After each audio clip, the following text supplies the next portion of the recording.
제126편 고난의 두 해. 예수가 땅에서 일생 동안에 겪은 모든 체험 가운데 14살 때와 15살 때가 가장 어려웠던 해였다. 자기의 신성과 운명을 비로소 깨달은 뒤에 그에게 깃드는 조절자와 상당히 많이 교통하기 전에 이 두 해는 유란시아에서 파란만 왔던 일생에서 가장 시련이 많은 해였다. 큰 시험, 참 유혹이라고 불러야 하는 것은 이 2년 동안이었다. 어떤 젊은이도 청년기의 혼란과 적응하는 문제들을 거치면서 예수가 어린 시절부터 청년이 되는 과도기에 겪은 것보다 더 결정적인 시험을 겪지는 않았다. 예수가 젊은이로 성장하는 이 중요한 기간은 예루살렘 방문을 마치고 그가 나세렛으로 돌아오면서 시작되었다. 아들을 다시 찾아왔다는 것, 예수가 집으로 돌아와서 의무에 충실한 아들이 되었다는 것, 언제라도 그렇지 않았다는 것이 아니라 그의 장래를 위해 세운 계획이 그가 이제부터 더 반응이 있으리라 생각하고서 마리아는 처음에 행복했다. 그러나 물질적 망상, 그리고 남이 알아주지 않는 이 가족이 지닌 긍지의 밝은 빛을 오래 즐기도록 예정되지는 않았다. 금방 그 여자는 전보다 더 철저하게 미몽에서 깨어나야 했다.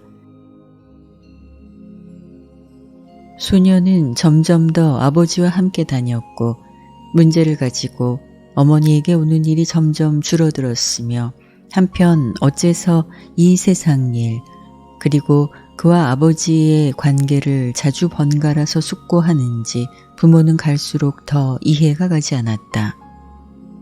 솔직히 말해서 그들은 그를 이해하지 못했지만 참으로 사랑했다. 나이가 들면서 예수는 유대 민족을 불쌍히 여기고 사랑하는 마음이 깊어졌지만 해가 지남에 따라서 머릿속에서 아버지의 성전에 정치적으로 임명된 사제들이 있다는 것에 차츰 의분이 커졌다.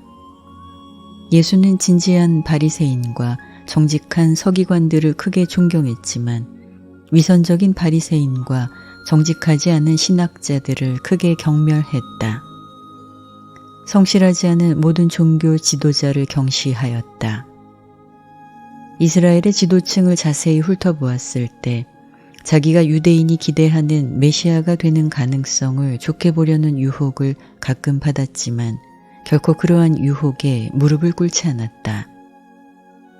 예루살렘에서 성전의 현자들 사이에 그가 공훈을 세운 이야기는 온 나사렛, 특히 회당 학교에서 예전에 그를 가르치던 선생들에게 흐뭇한 일이었다. 한동안 사람마다 그를 칭찬하는 말이 입에서 그치지 않았다. 온 마을이 그가 어릴 때 보인 지혜와 칭찬할 만한 행동을 하나하나 열거하였고 이스라엘에서 그가 큰 지도자가 될 운명을 가졌다. 마침내 갈릴리의 나사렛에서 정말로 위대한 선생이 나올 것이라 예언했다. 그리고 그가 15살이 되어 안식일에 회당에서 성서를 정기적으로 읽도록 허락될 때를 모두가 기대했다. 1. 14살 되던 해, 가로 열고 서기 8년, 가로 닫고. 이 해는 달력으로 14살이 되는 생일을 맞는 해이다. 그는 멍에를 잘 만드는 사람이 되었고 캔버스와 가죽 다루는 일을 잘 했다. 급속히 그는 또한 솜씨 있는 목수이자 가구공이 되고 있었다. 이 해 여름에 그는 기도하고 명상하려고 나사렛 북서쪽에 있는 언덕 꼭대기까지 자주 다녔다. 그는 땅에서 자신을 수여하는 일의 성질을 차츰 더욱 자각하게 되었다. 이 언덕은 100년 조금 더 전에 바알의 산당이었고 이제는 이스라엘의 이름난 성자 시므온의 무덤자리였다. 이 시므온의 언덕 꼭대기로부터 예수는 나사렛과 둘러싼 시골을 내려다보았다. 메기도를 바라보고 에집트 군대가 아시아에서 처음으로 큰 승리를 거두고 후일에 어떻게 또 다른 그런 군대가 유다 왕 요시야를 물리쳤는가 하는 이야기를 회상하곤 했다. 멀지 않은 곳에 타나크를 바라볼 수 있었고 거기서 드보라와 바락이 시세라를 물리쳤다. 멀리 도탄산을 볼 수 있었는데 거기서 요셉의 형제들이 그를 에집트인의 노예로 팔았다고 가르침을 받았다. 그리고 나서 그는 에발과 게리짐으로 눈을 돌리고 아브라함, 야곱, 아비멜렉의 전통을 스스로 열거하곤 했다. 이처럼 머릿속에서 아버지 요셉의 민족 역사와 전통에 있는 사건들을 돌이켜보고 곰곰이 살펴보았다. 그는 회당 선생들 밑에서 상급 독서 과목을 줄곧 공부해 나갔고 또한 동생들이 적당한 나이에 이르자 그들의 가정 교육을 계속했다. 그가 다음해 8월에 15살이 될 때 예루살렘으로 갈 계획이 세워졌기 때문에 예루살렘에서 예수의 오랜 공부 과정에 드는 학비를 물려고 이해 일찍부터 요셉은 나사렛과 가버나움에 있는 재산으로부터 나오는 소득을 따로 떼어 놓도록 주선했다. 이 해가 시작되자 요셉과 마리아는 맏아들의 운명에 관해 자주 의심을 품었다. 그는 정말로 총명하고 사랑스러운 아이였지만 몹시 이해하기 힘들고 헤아리기 어려웠고 게다가 특별하거나 기적 같은 일은 하나도 일어난 적이 없었다. 자랑스러운 어머니는 수십 번 숨을 죽이고 기대하는 마음으로 서서 아들이 어떤 초인간이나 기적 같은 일을 해내는가 보려고 기대했지만 언제나 희망은 물거품이 되어 어머니는 몹시 실망하였다. 이 모두가 어머니를 낙심하게 하고 아니 마음 아프게 하였다. 선지자 그리고 약속된 운명을 가진 사람들은 언제나 부름받은 사실을 증거하고 기적을 행하고 놀라운 일을 함으로 신으로부터 받은 권한을 증명한다고 그 시절의 경건한 사람들은 참으로 믿었다. 그러나 예수는 이런 일을 하나도 하지 않았다. 따라서 그의 앞날을 깊이 생각하면서 부모의 혼란이 꾸준히 늘어났다. 나사렛 가족의 나아진 경제 사정은 집 근처에서 여러 면으로 특히 반반한 흰 판자들의 수가 늘어난 데서 나타났는데 이것은 글 쓰는 판자로쓰였고 목탄으로 글을 썼다. 예수에게 또한 음악 수업을 다시 시작하는 것이 허용되었고 그는 하프 켜기를 몹시 좋아했다. 이해 내내 예수는 사람과 하나님의 총애를 받으며 자랐다고 참으로 말할 수 있다. 가족의 전망은 좋아 보였고 앞날은 밝았다. 2. 요셉의 죽음 9월 25일 운명의 그 화요일까지 만사가 순조로웠다. 이날 세포리스에서 달려온 한 사람이 요셉이 총독의 저택에서 일하다가 기중기가 떨어져 몹시 다쳤다는 비극의 소식을 이 나사렛 가정으로 가져왔다. 세포리스에서 온 사자는 요셉의 집으로 가던 길에 작업장에 멈추어 예수에게 아버지의 사고를 알렸고 그들은 함께 집으로 가서 슬픈 소식을 마리아에게 알렸다. 예수는 즉시 아버지에게 가고 싶었지만 마리아는 자기가 남편 곁에 서둘러 가야 한다는 것 외에 아무 말에도 귀를 기울이려 하지 않았다. 어머니는 그때 10살인 야고보가 세포리스까지 자기를 따라가고 한편 예수에게 자기가 돌아올 때까지 동생들과 함께 집에 남아 있으라고 지시했는데 왜냐하면 요셉이 얼마나 심하게 다쳤는지 알 수 없었기 때문이다. 그러나 요셉은 마리아가 도착하기 전에 부상 때문에 죽었다. 그들은 요셉을 나사렛으로 모셔왔고 다음날 그는 선조들과 함께 묻혔다. 전망이 좋고 앞날이 밝아 보였던 바로 그때 겉보기에는 모진 손이 나사렛 가족의 머리를 내리쳤다. 이 집안의 일은 쑥밭이 되었으며 예수와 그의 장래 교육을 위한 모든 계획이 물거품이 되었다. 이 소년 목수는 이제 막 만으로 14살이 되었고 땅에서 육체를 입고서 신의 성품을 드러내라는 하늘 아버지의 명령을 수행해야 할 뿐 아니라 또한 과부가 된 어머니와 7 동생과 태어날 아기까지 보살필 책임을 젊은 인간 성품이 짊어져야 한다는 것을 깨닫게 되었다.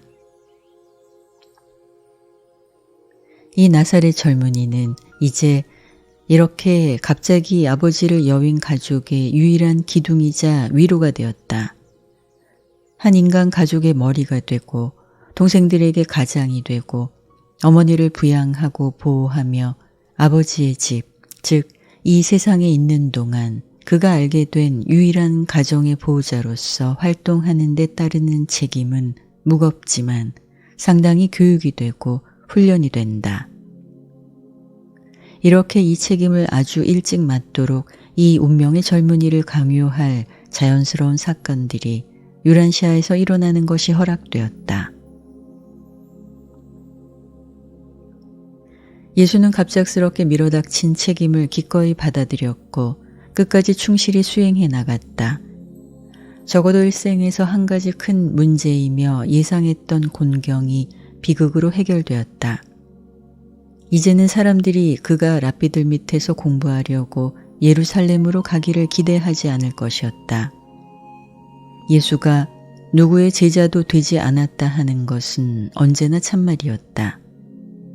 가장 낮은 어린 아이들로부터도 언제나 기꺼이 배우려 했지만 그는 결코 인간적 근원으로부터 진리를 가르칠 권한을 얻지 않았다. 아직까지 태어나기 전에 가브리엘이 어머니를 방문한 사실에 대해 그는 아무것도 몰랐다. 대중에게 봉사하는 일이 시작될 때 세례받은 날에 그는 이 말을 요한으로부터 들었을 뿐이다. 해가 지남에 따라서 나사렛의 이 젊은 목수는 갈수록 모든 사회제도와 종교 관습을 변함없는 이 방법으로 시험하게 되었다. 그것이 인간의 혼을 위해 무엇을 하는가? 하나님을 사람에게 가까이 오시게 하는가? 사람을 하나님께로 데려오는가? 이 젊은이가 인생에서 오락 및 사회적 면을 온통 소홀히 하지는 않았어도 가족을 보살피는 것과 하늘에 계신 아버지의 뜻을 땅에서 행하려고 준비하는 것, 꼭 이 2가지 목적에 그는 더욱 시간과 에너지를 바쳤다. 이 해에는 겨울 저녁에 예수가 하프 켜는 것을 듣고 이야기하는 것을 듣고 그리스 성서 읽는 것을 들으려고 이웃 사람들이 들리는 것이 관습이 되었다. 죽을 때에 요셉이 어지간히 많은 돈을 가지고 있었기 때문에 가정의 경제적인 일은 계속해서 썩 순조롭게 진행되었다. 예수는 일찍부터 날카로운 사업 판단력과 재무의 지혜를 가졌음을 보였다. 사람들에게 아낌없이 썼지만 검소했고 저축하고 있었지만 관대했다. 그는 아버지의 재산을 현명하고 유능하게 관리하는 사람인 것이 판명되었다. 예수와 나사렛 이웃들이 이 가정을 즐겁게 만들려고 힘이 자라는 대로 무슨 일이든 했어도 마리아와 아이들까지 슬픔의 그림자로 덮여 있었다. 요셉이 사라진 것이다. 요셉은 특별한 남편이요 아버지였고 모두 그가 없어 서운해했다. 그에게 말을 하거나 마지막 축복의 말씀도 들을 수 있기 전에 그가 죽었다고 생각하니 더군다나 비극인 듯 했다. 3. 15살 되던 해 가로 열고 서기 9년 가로 닫고 15살 되던 이 해 중반이 되어서 유대인의 해가 아니라 20세기 달력에 따라 시간을 계산하건대 예수는 가족의 재정을 잘 운영하고 있었다.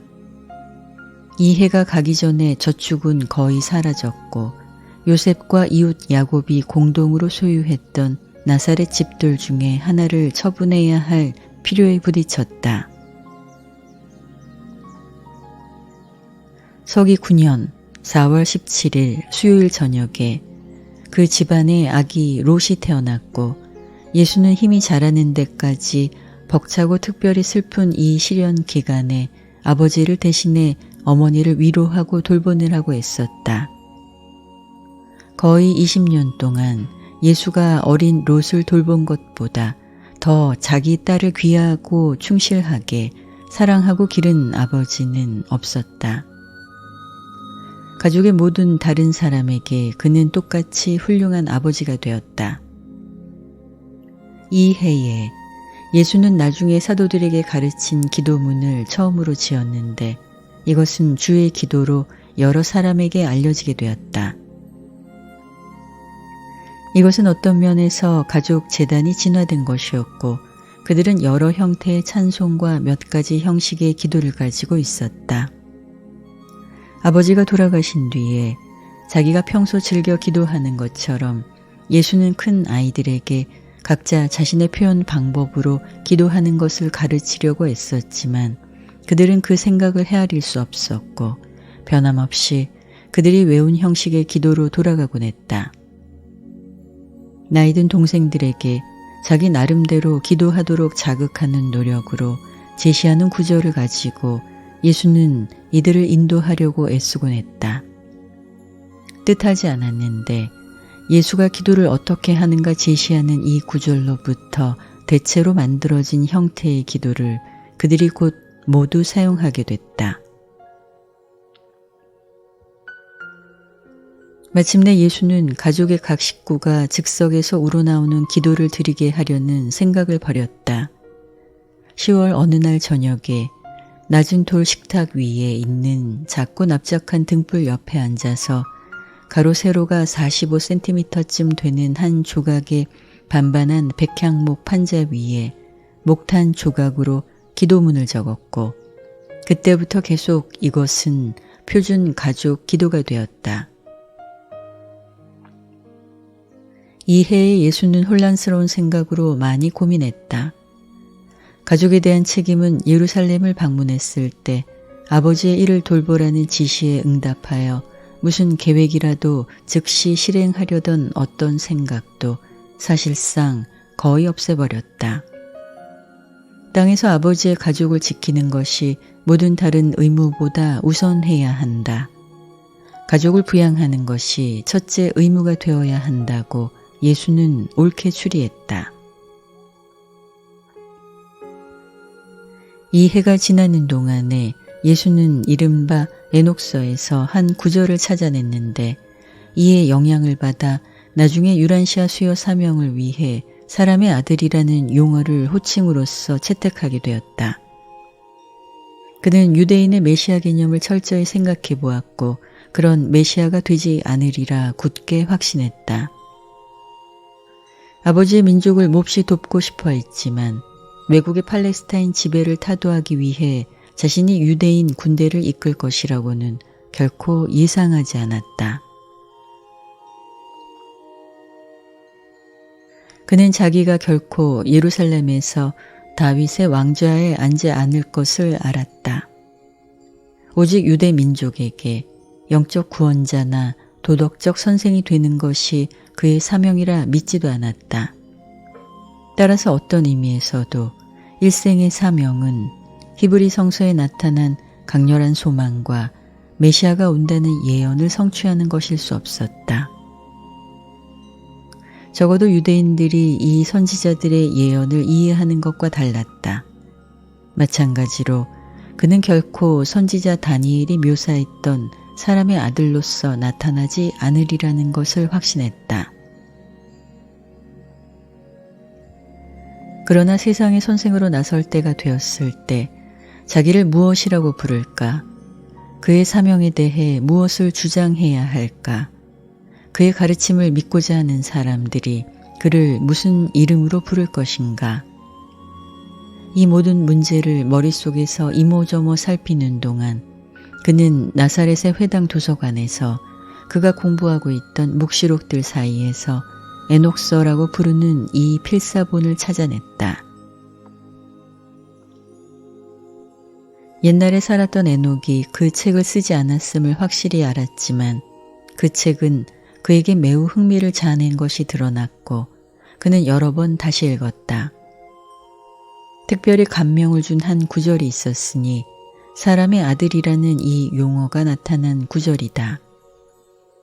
이른바 이 에녹서의 저자는 이 사람의 아들에 대해 더 이야기하고 그가 땅에서 할 일을 적었는데 인류에게 구원을 주려고 이 땅에 내려오기 전에 이 사람의 아들은 그의 아버지, 만물의 아버지와 함께 하늘의 영광이 가득한 궁정을 거닐었다. 빈곤한 필사자들에게 구원을 선포하러 땅으로 내려오려고 그가 이 모든 위엄과 영광을 등지었다고 설명했다. 이 구절들을 읽는 동안에 그는 마음속에서 응답했고 머릿속에서 히브리 성서의 모든 메시아 예언 중에 그리고 유대인 구원자에 대한 모든 이론 가운데 아무것도 겨우 부분적으로 인정된 이 에녹서에 감춰진 바로 이 이야기처럼 그토록 진리에 가깝지 않다는 것을 깨달았다. 그는 그때 바로 그 자리에서 시작하는 칭호로서 사람의 아들을 채택하기로 결심했다. 나중에 대중을 위해 일을 시작했을 때 그는 그대로 했다. 예수는 어김없이 진리를 알아보는 능력을 가졌고 겉보기에 무슨 근원에서 쏟아져 나오든지 조금도 서슴지 않고 진리를 받아들였다. 이때가 되어서 앞으로 세상을 위해 무슨 일을 할 것인가에 대해 많은 의문을 하나하나 정리했지만 그는 이 문제들에 관해서 어머니에게 아무 말도 하지 않았다.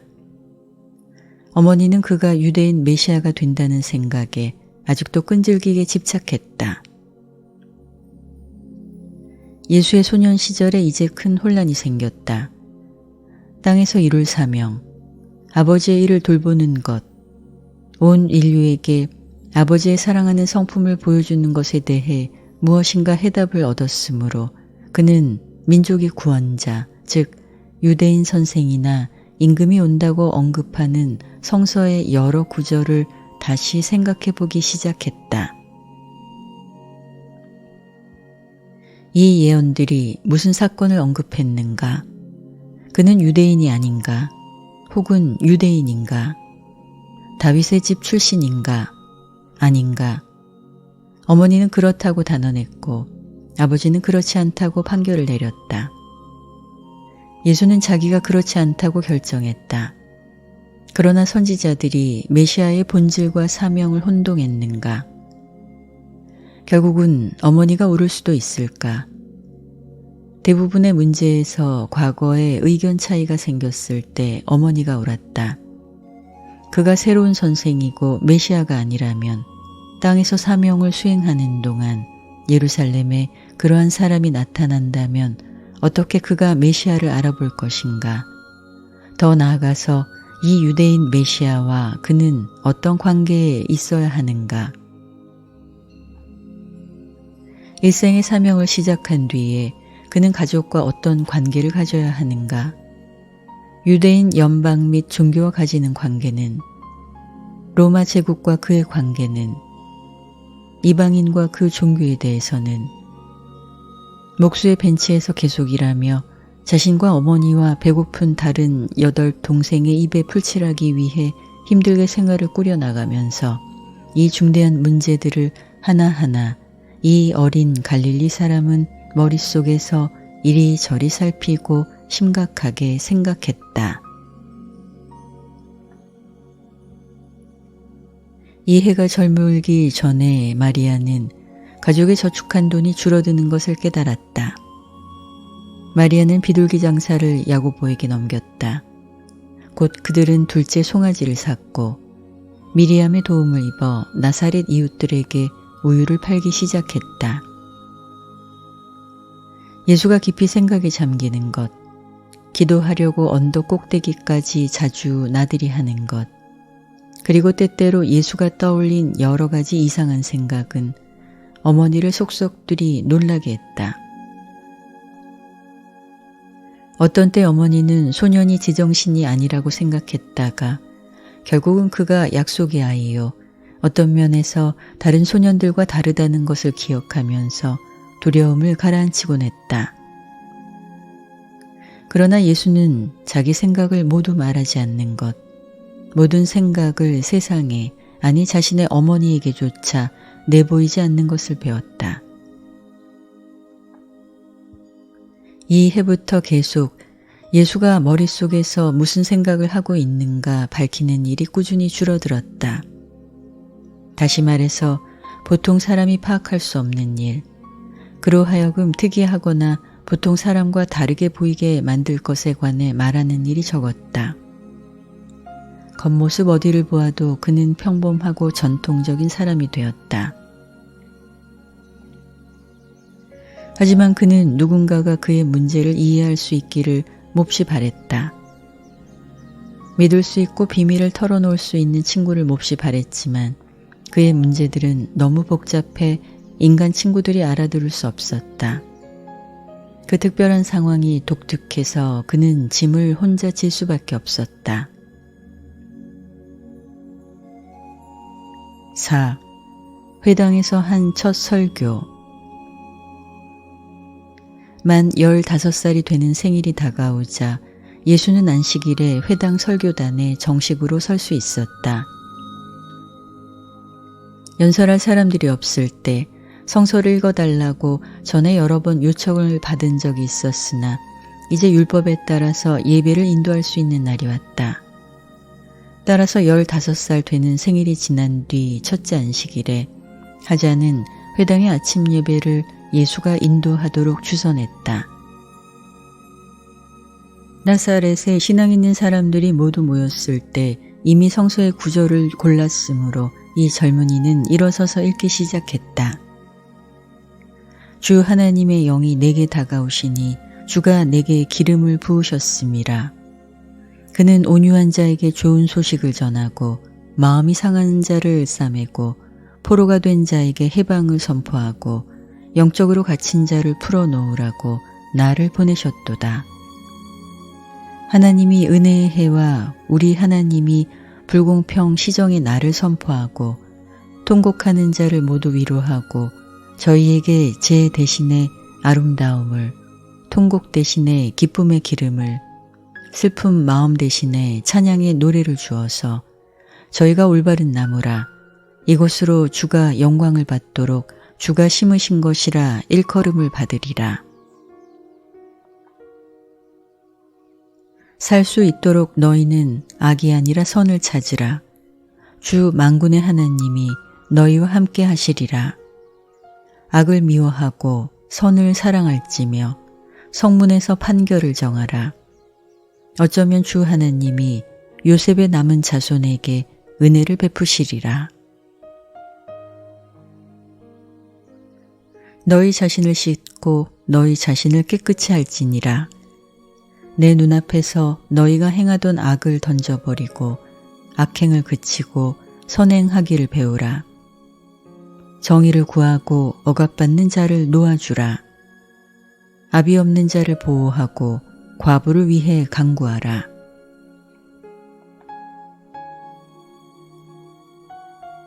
무엇을 가지고 내가 주 앞에 나와서 온 땅의 주 앞에 경배하리요. 태운 재물을 가지고 한 살 된 송아지들을 가지고 내가 그 앞에 나아가리요.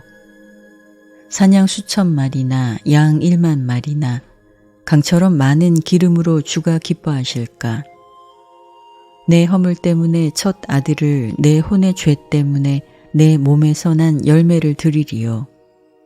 아니라 주가 우리에게 보이셨음이라. 아 사람들아 무엇이 좋은가? 오직 공평하게 대하고 자비를 사랑하며 너희 하나님과 함께 겸손히 걷는 것밖에 주가 너희에게 무엇을 요구하느냐?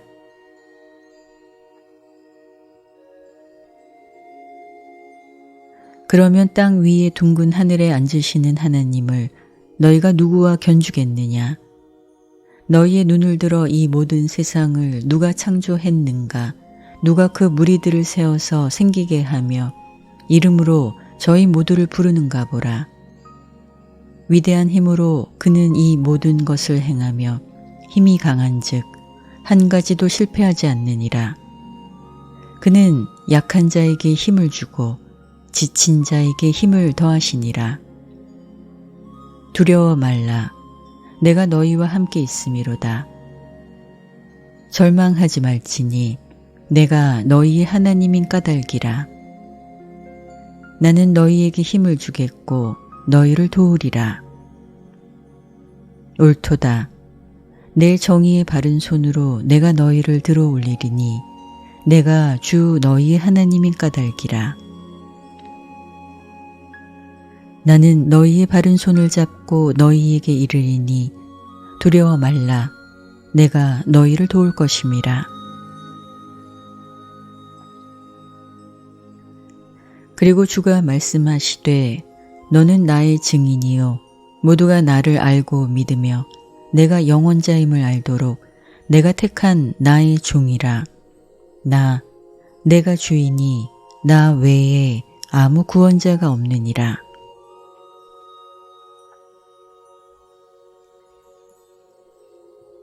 이렇게 읽고 나서 그는 앉았다. 사람들은 집으로 돌아가면서 그렇게 품위 있게 그가 읽은 말씀을 깊이 생각했다.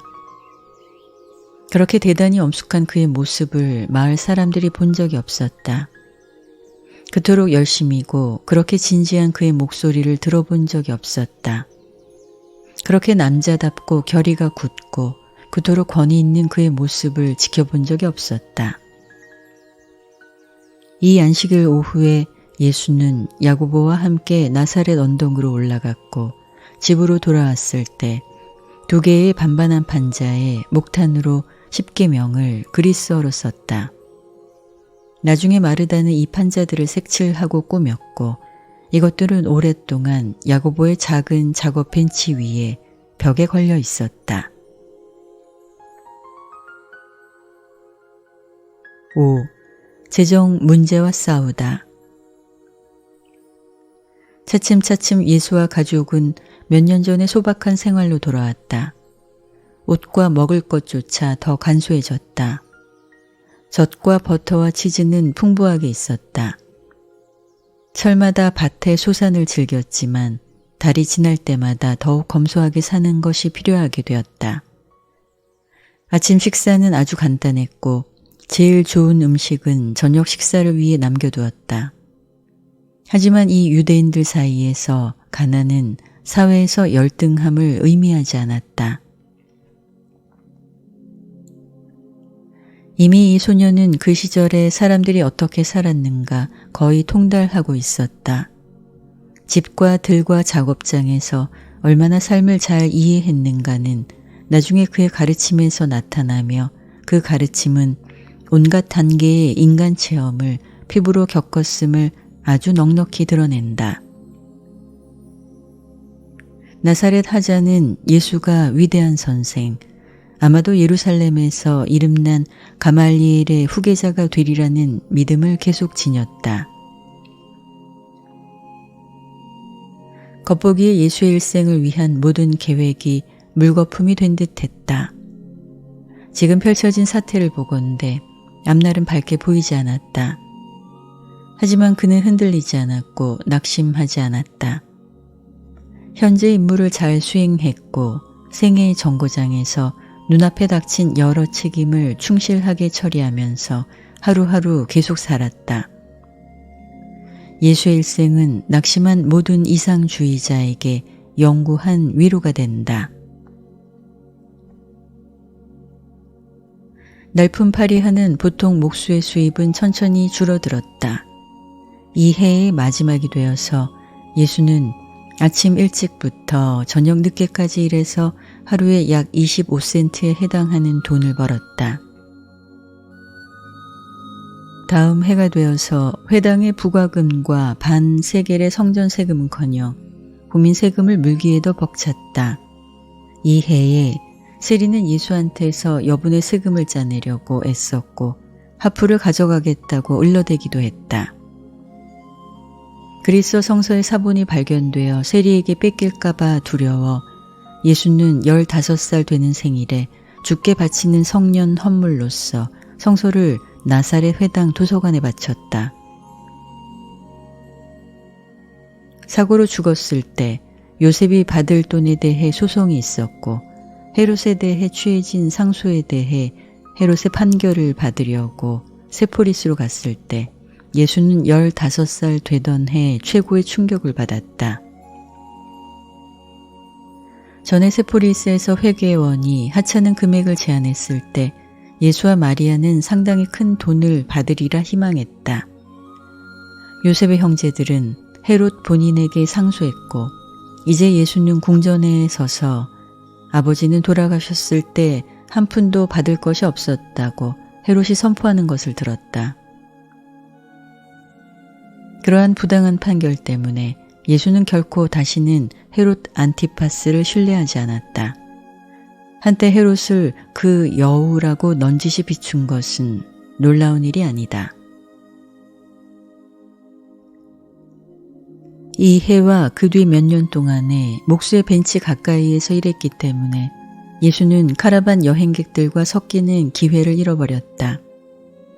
가족의 소모품 상점은 이미 삼촌에게 넘어갔고 예수는 전적으로 집에 있는 작업장에서 일했으며 거기서 가족을 보살피는 마리아를 도우려고 가까이 있었다. 이 무렵에 야고보를 낙타 휴식소에 보내서 세계 사정에 관한 정보를 모았고 이렇게 그날의 소식을 얻으려고 했었다. 자라서 어른이 되면서 그는 그 전과 그 후 시대에 보통 젊은이들이 겪었던 모든 갈등과 혼동을 겪었다. 가족을 부양하는 벅찬 체험은 게으른 명상이나 신비적 경향에 빠질 만큼 지나친 여유를 없애는 확실한 조치였다. 이 해에 예수는 집 바로 북쪽에 상당히 큰 땅을 빌려서 가족의 채소밭으로 나누어 주었다. 나이 많은 아이들은 저마다 개인의 밭이 있었고 농사를 잘 지으려고 열심히 경쟁했다. 맏형은 채소를 가꾸는 철에 밭에서 날마다 함께 얼만큼 시간을 보냈다. 밭에서 동생들과 같이 일하는 동안 번거로운 생활을 피해서 자유와 해방을 누릴 수 있는 시골에서 모두가 농장에서 살았으면 좋겠다는 꿈을 예수는 여러 번 품었다. 하지만 그들은 시골에서 자라고 있지 않았다. 이상주의자일 뿐 아니라 철저히 실용적인 소년이었기 때문에 문제를 발견하는 대로 영리하고 힘차게 처리해 나갔고 자신과 가족을 닥친 상황의 현실에 적응시키며 개별 및 집단의 소망을 가능한 최대로 만족시키도록 그들의 조건을 적응하려고 있는 힘을 다하였다. 헤롯의 궁전에서 일한 대가로 아버지가 받을 상당한 돈을 그들이 받을 수 있다면 작은 농장 하나 사는 것을 보장할 만큼 넉넉한 미천을 모을 수 있을지 모른다고 한때 예수는 신락 같은 희망을 가졌다. 그는 가족을 시골로 이주시키는 이 계획을 정말로 심각하게 생각해 보았다. 그러나 헤롯이 요셉이 받을 돈을 한 푼도 내주지 않으려 했을 때 시골에서 집을 소유하는 꿈을 버렸다. 그 형편대로 농장 생활의 체험을 많이 즐기려고 그럭저럭 애썼고 이제 비둘기 외에도 송아지 3마리, 양 4마리, 닭 1떼, 당나귀 1마리, 개 1마리가 있었다. 잘 통제된 경영 계획 속에서 작은 꼬마들까지도 수행해야 될 정규 임무가 있었고 이것이 이 나사렛 가족의 가정 생활의 특징이었다. 15살이 되던 이 해가 저물 때 예수는 인간 존재에서 위험하고 어려운 그 기간을 거쳤는데 이때는 온순한 어린이 시절과 다가오는 성년기를 의식하는 사이의 과도기였고 성년기에는 고귀한 인품을 기르는 상급 체험을 얻기 위해 책임과 기회가 늘어난다. 머리와 몸이 자라는 기간은 끝났고 이제 이 나사렛 젊은이의 진짜 생애가 시작되었다.